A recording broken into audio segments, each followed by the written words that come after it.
Perkenalkan, nama saya Aditya Rizaldi. Jadi di sini saya akan menjelaskan mengenai materi login yang ada di website kelompok 2. Nah, untuk kelompok 2 sendiri itu kita merancang aplikasi Perpus. Jadi di sini kita merancang untuk aplikasi Perpus UTS, dan saya mendapatkan bagian login. Misalkan saya memasukkan username dan passwordnya, kemudian kita menekan tombol login, maka kita akan langsung menuju ke tampilan dashboard dan juga dapat mengakses semua menu yang ada di bagian Perpus UTS ini. Kemudian untuk codingan sendiri itu dia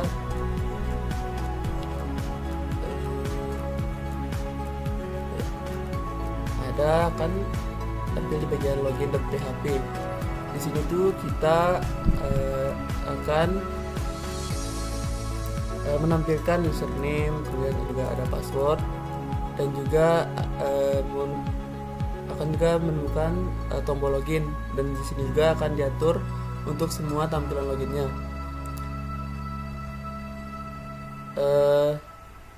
Apabila misalkan kita memasukkan username dan password yang salah,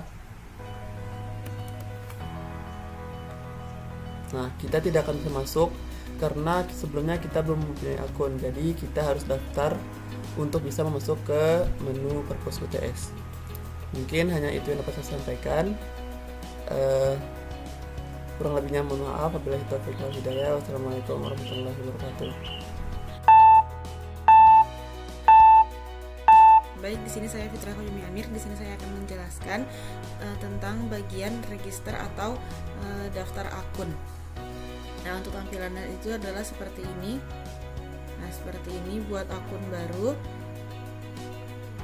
Nah, di sini kita bisa klik belum mempunyai akun. Nah, di sini adalah tampilannya seperti ini. Maka saya akan menampilkan menjelaskan di bagian codingannya. Nah, di sini adalah function untuk mencegah inputan karakter yang tidak sesuai. Ada untuk data, trim data, return untuk kembali ke bagian data. Nah, di sini ada metode post yang digunakan untuk apakah ada kiriman formulir ini ke dalam connect ke database PHP-nya di perpustakaan saya. Nah, ini adalah function untuk registration untuk menjadi anggota. Di sini ada nama anggota, nomor telepon, email, username, password, status, dan di sini ada insert into untuk masuk ke database-nya. Lalu selanjutnya di sini jika sudah akan disimpan anggota sebagai pengguna. Lalu selanjutnya ini bagian function untuk registrasi sebagai guru. Sama seperti tadi. Bedanya di sini ada ID guru dan kode guru. Lalu di sini disimpan dan diinsert ke SQL perpustakaan saya ke database-nya. Lalu di bagian sini adalah if simpan guru dan untuk disimpan ke dalam database-nya. Lalu di bagian line ke 86 ada HTML-nya beserta CSS-nya untuk view tampilannya. Di sini menggunakan kelasnya, menggunakan head, body. Lalu di sini untuk CSS-nya, di sini adalah buat akun baru. Lalu selanjutnya di sini ada div class untuk formulir grupnya. Di sini ada yang berisi label kelas sebagai register, mahasiswa, dosen. Nah, ini tampilannya yang di bagian sini teman-teman. Nah, lalu selanjutnya kelas nama, nomor telepon, email, username, formulir grup, raw, password, alamat, jenis kelamin laki-laki dan perempuan. Nah, jika sudah di submit semua, di sini ada kelas untuk submitnya, ID submit, type submit. Nah, selanjutnya ada ID kelas small untuk login PHP jika sudah memiliki akun, login sekarang. Nah, di sini ada autentikasi untuk memastikan kembali data-datanya. Nah, di sini ada function untuk cek ketersediaan username. Nanti dia akan memanggil function ke data, jadi di database-nya akan memberikan info kepada function tersebut untuk menunjukkan apakah username tersebut ada dan kesimpan di database. Lanjut, kemudian di sini ada show hide fields based on register type. Jadi di sini register type-nya sebagai anggota guru akan muncul jika kita sudah melakukan register. Dan sekarang kita mencoba untuk registernya. Ini saya sebagai mahasiswa, namanya Vivi, nomor teleponnya 0812345678, emailnya vivi@gmail.com, username-nya Vivi, passwordnya juga Vivi. Oh, ini sudah pernah. Vivi aja, alamatnya di Denpasar, jenis kelamin perempuan. Kita submit.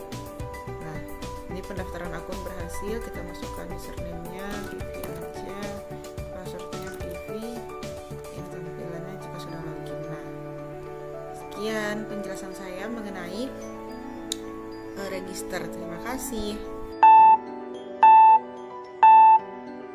Baik, teman-teman, saya Fitra Huyumi Amir. Saya melanjutkan bagian saya, yaitu navigasi. Di sini navigasinya ada dashboard, peminjaman mahasiswa, peminjaman dosen, laporan, buku, pengguna, dan pengaturan.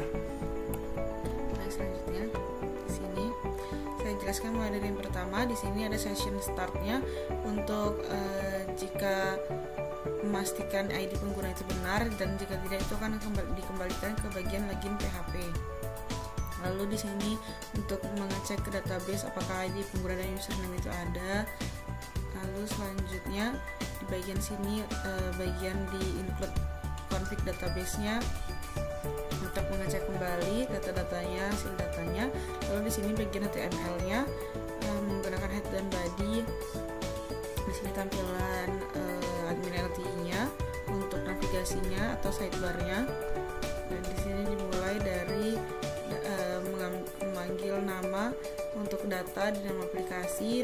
Lalu di sini ada bagian navbar search-nya, di sini bagian navbar, dan di sini bagian profil logout yang di bagian paling atas. Selanjutnya di sini masuk ke bagian div class untuk navigasi bagian menu, dan di sini ada bagian dashboard. Jadi ini untuk tampilan awalnya, dashboard peminjaman mahasiswa, peminjaman dosen. Di sini menggunakan kelas daftar peminjaman guru, daftar peminjaman, dan selanjutnya ada laporan. Nah, di sini selanjutnya masuk ke peminjaman mahasiswa, peminjaman dosen, buku mahasiswa dan dosen. Di sini menggunakan kelas-kelas lagi. Nah, di sini bagian buku. Jika kita klik buku, maka dia akan muncul lagi ke navigasi selanjutnya, dan di selanjutnya itu muncul kelas buku, kelas kategori, penulis, dan penerbitnya. Lalu selanjutnya di bagian pengguna juga sama, dia pengguna sebagai mahasiswa atau dosen atau petugas, dan di sini adalah di bagian pengaturan yang paling bawah. Selanjutnya di sini juga sebagai kita login sebagai anggota. Di sini navigasinya berbeda, dia ada tampilan menu, dashboard, buku, keranjang, peminjaman, dan keterlambatan pengembalian dan denda. Lalu selanjutnya jika di sini kita login sebagai guru, dan yang di sini yang mahasiswa, dan yang di sini sebagai guru, maka tampilan navigasinya akan menjadi menu, dashboard, buku, keranjang, peminjaman dosen, dan keterlambatan dosen, dan denda dosen. Selanjutnya ini and if. Lalu selanjutnya jika login sebagai petugas, di sini levelnya sebagai petugas. Nah, di sini juga nama anggota atau nama guru. Selanjutnya di sini switch back untuk bagian halamannya, untuk view-nya di sini bisa memilih dashboard, anggota, guru, petugas, pustaka, penulis, penerbit,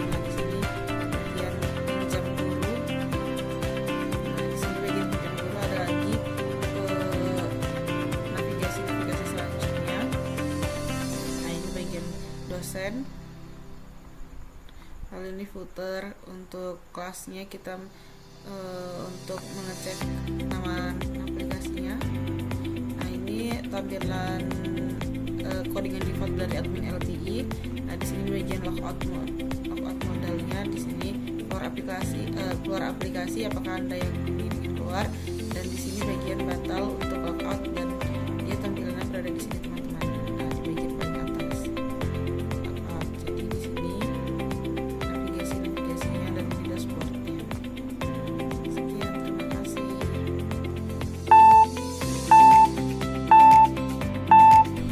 Baik, jadi di sini saya akan menjelaskan tentang bagaimana cara membuat database.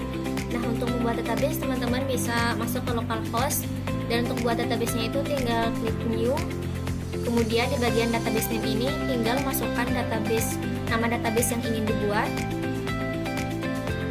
Nah, di sini kami sudah membuat database dengan nama perpustakaan saya dengan berbagai macam tabel. Di sini mulai dari tabel anggota, kemudian ada aturan perpustakaan, detail peminjaman.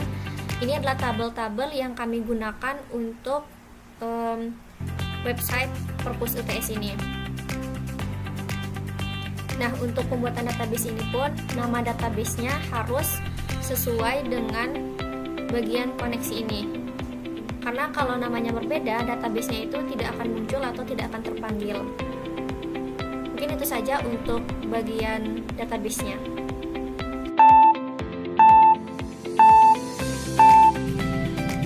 Perkenalkan, nama saya Lina Anggraini. Di sini saya akan menjelaskan bagaimana cara mengkoneksikannya ke database. Di sini kita buka VS Code terlebih dahulu. Nah, di sini kita buat database.php. Dan di sini ada host, yaitu kita menggunakan localhost, dan user kita menggunakan root, passwordnya, dan databasenya kita menggunakan database perpustakaan saya. Di sini ada yaitu MySQL connect.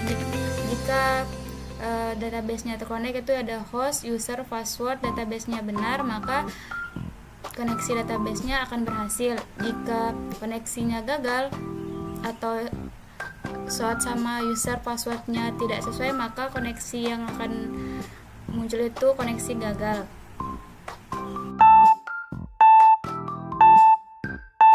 Baik, perkenalkan, nama saya Rabi Tunisa. Di sini saya akan menjelaskan untuk bagian tampilan dari website Perpus UTS. Jadi yang pertama di sini kita masuk dulu. Di sini saya login sebagai admin. Kemudian kita masukin password. Nah, ini untuk tampilan dashboardnya. Nah, di sini untuk Perpus UTS ini sudah ada bagiannya, mulai dari peminjaman mahasiswa, peminjaman dosen, bagian laporan, kemudian bagian buku, kemudian bagian pengguna, dan juga bagian pengaturan. Nah, di sini mungkin kita coba untuk menginput peminjaman mahasiswa, tapi sebelum melakukan peminjaman mahasiswa, kita harus input dulu ke bagian penggunanya. Nah, karena kita mau melakukan peminjaman mahasiswa, maka kita harus menginput data anggota ini sebagai melalui data mahasiswa. Kita coba tambahkan. Di sini kita masukkan nama anggota.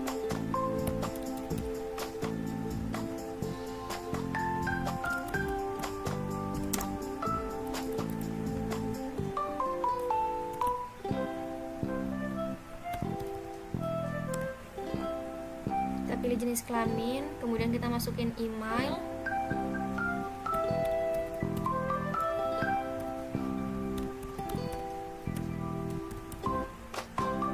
kemudian nomor telepon,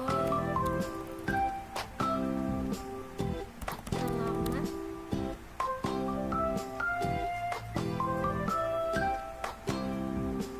oke, bisa kita tambahkan. Nah, jadi di sini data yang tadi kita tambahkan sudah berhasil kita tambahkan.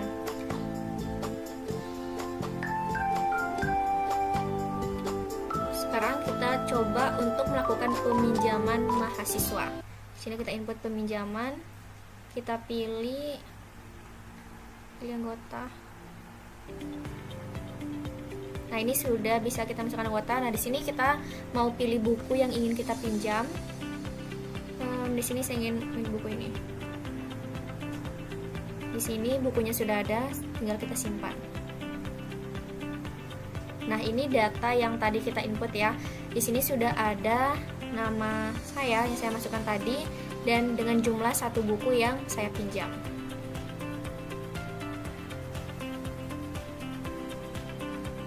Ini untuk bagian input peminjaman mahasiswa. Nah, untuk peminjaman dosen juga sama seperti peminjaman mahasiswa, tinggal dimasukkan di sini pengguna sebagai dosen.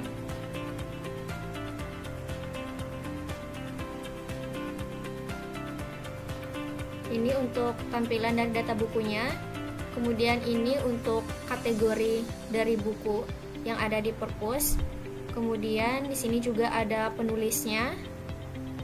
Ada penulis dari setiap buku, kemudian ada juga untuk bagian penerbitnya. Dan untuk bagian laporannya sendiri itu di sini sudah ada masing-masing untuk bagian laporan peminjaman mahasiswa, kemudian peminjaman dosen, kemudian bagian buku, bagian mahasiswa dan juga bagian dosen. Nah, mungkin itu saja untuk bagian tampilan dari perpus UTS ini.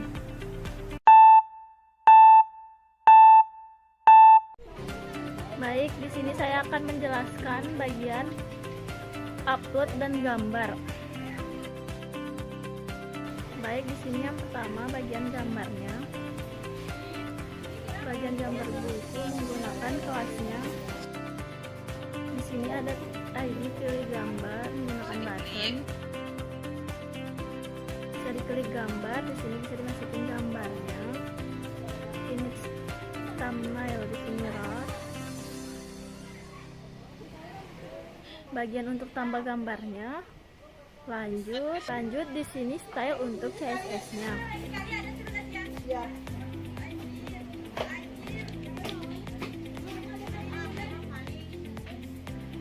Terus di sini bagian dokumen.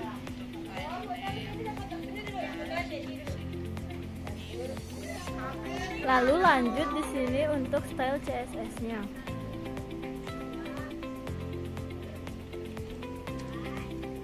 Lalu di sini bagian dokumen untuk file name.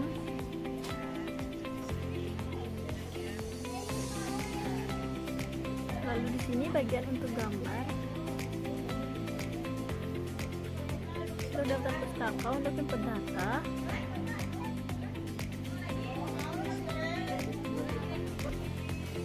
Habis itu di sini lanjut untuk ini. Lalu tampilannya seperti ini. Ini untuk bagian gambar yang telah saya buat. Lalu di scroll, lalu di sini kita coba untuk tambah buku.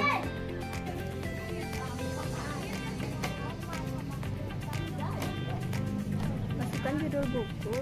Lalu di sini kita isi data-data buku, mulai dari judul buku, kategori, penerbit, jumlah halaman, tahun terbit, dan posisi raknya. Jangan lupa untuk dimasukin jumlah stoknya. Lalu upload gambar.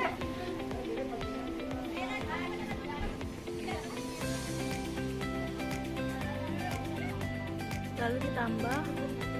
Ini bukunya sudah ditambah. Mungkin segitu saja penjelasan saya tentang gambar dan tambah.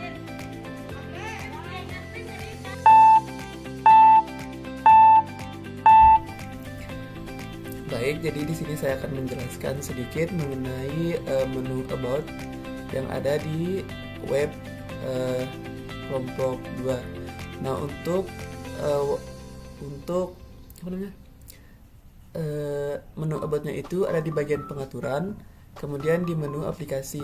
Nah, nanti di sini akan muncul mulai dari nama aplikasi, kemudian nama ketua, kemudian alamat, dan juga aturan-aturan yang diterapkan di perpustakaan, mulai dari estimasi waktu peminjaman, kemudian maksimal peminjaman, dan juga besaran denda keterlambatan. Nah, di sini juga kita dapat mengupload logo. Misalkan kita memilih menu pilih logo. Nah, nanti di sini kita bisa memilih logo apa saja yang ingin kita ubah. Tinggal kita open, kemudian tampilannya akan langsung berubah. Kemudian untuk codingannya itu dia akan seperti ini. Nah, di sini tuh kita apa namanya? Nah, di sini kita dapat merubah tampilan, misalkan di sininya kita ingin mengubah nama aplikasi menjadi nama kelompok.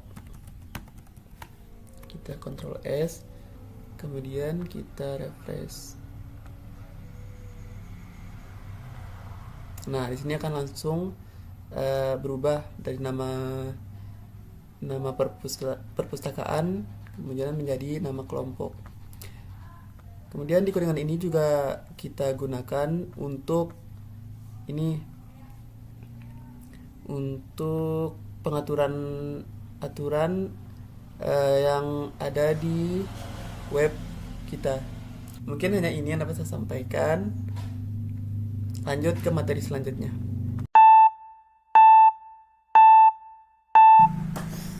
Selanjutnya saya akan menjelaskan bagaimana cara menampilkan tampilan logout. Sini kita ke tampilannya terlebih dahulu. Sini ada tampilan logout. Nah, sini kita langsung saja ke bagaimana cara membuat logoutnya. Di sini kita masuk ke index.php. Nah, di sini terdapat ada index logout modal dan logout.php. Nah, setelah kita memasukkan index, dan selanjutnya kita ke logout.php. Nah, di sini fungsinya untuk memanggil atau bagaimana si logout dalam indeksnya itu bisa dimunculkan. Selanjutnya kita ke tampilan lagi, kita tekan logout. Nah, dia akan kembali ke halaman login.